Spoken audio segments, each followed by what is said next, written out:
Hey guys, what's up? It's Josh here, back with another Yu-Gi-Oh! Deck profile. Today we're going to be doing a old tier 1, very meta deck, which was very cheap and is still very cheap and still very powerful. It's Pendulum Magician.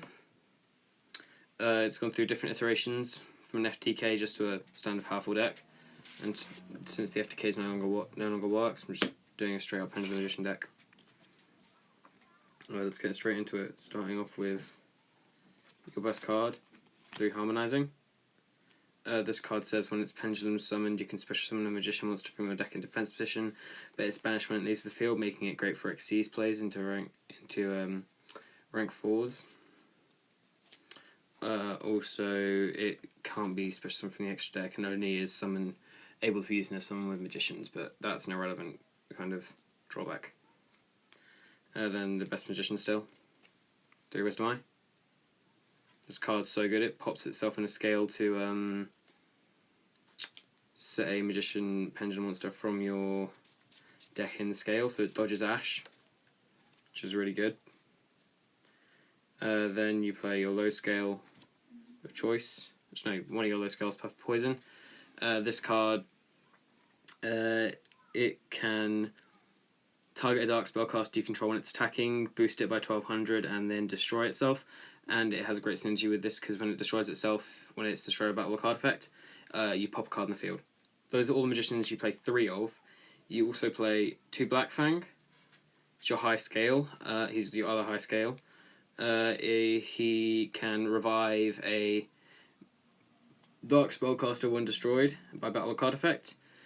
And his in-scale effect is once per turn you can target one face-up monster your opponent controls, half its attack, and then pop itself. You also play 2 Oath Dragon. This card, basically, its scale effect is you can add a Magician Pendulum monster from your extra deck back to your hand, meaning it works with the link mechanics. You can add some cards you want to summon. Also, you add Harmonizing back so you can use it again. It's really good. And if this card is normal special summon, you can target 1 Magician Pendulum monster or Odd Eyes monster in your graveyard, except Oath Dragon, and add it to your hand. Which is alright, I guess. It's good for when you detach as cards in Xyz tutorial. Then onto your free summon cards, you play 3 Chronograph and a Time Gaze to go with it. Chronograph is basically Astrograph at worst and can pop itself in the scale to special summon Time Gaze from the deck.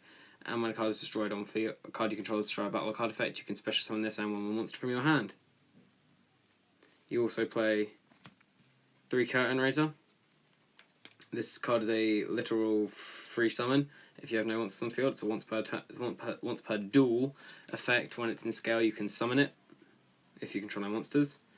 You also that's your free summons. You also play your +1 cards, being 2 Dark Worm, which searches your Gate 0, and Dark Worm can summon itself out the graveyard for free if you control no monsters.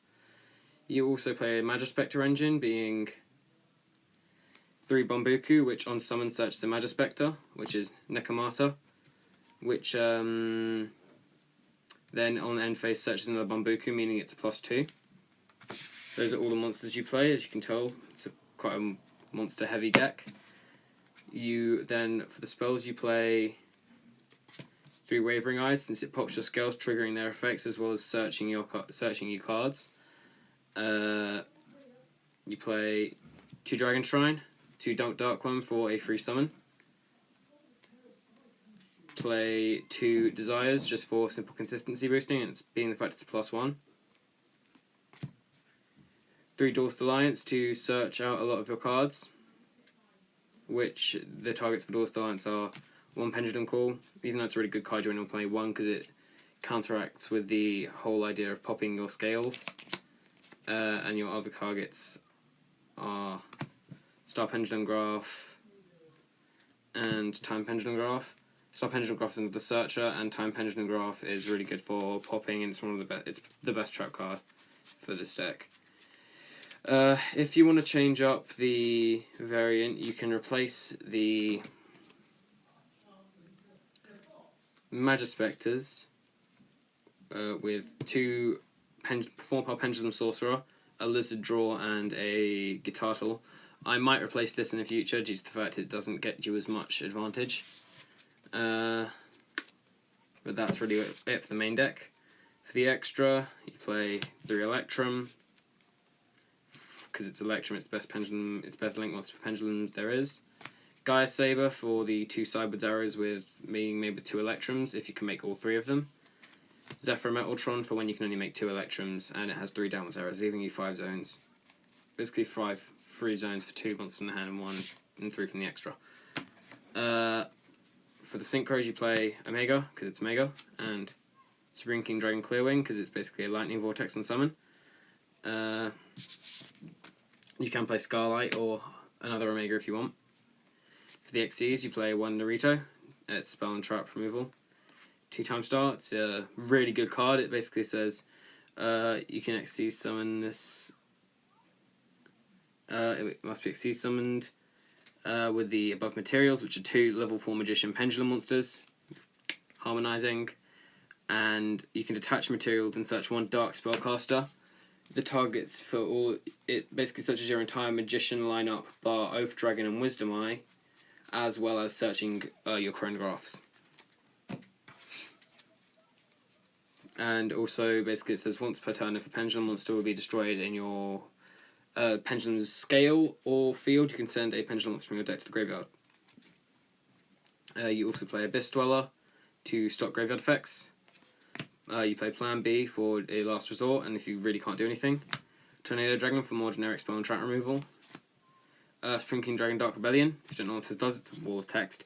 It says once per turn, before damage calculation, if this card battles an opponent's monster, you can detach 1 Xyz material from this card until the end of this turn, change that attack of that monster to 0, and if you do, this card gains that monster's attack, and then it can split into 2 Supreme King Dragon monsters.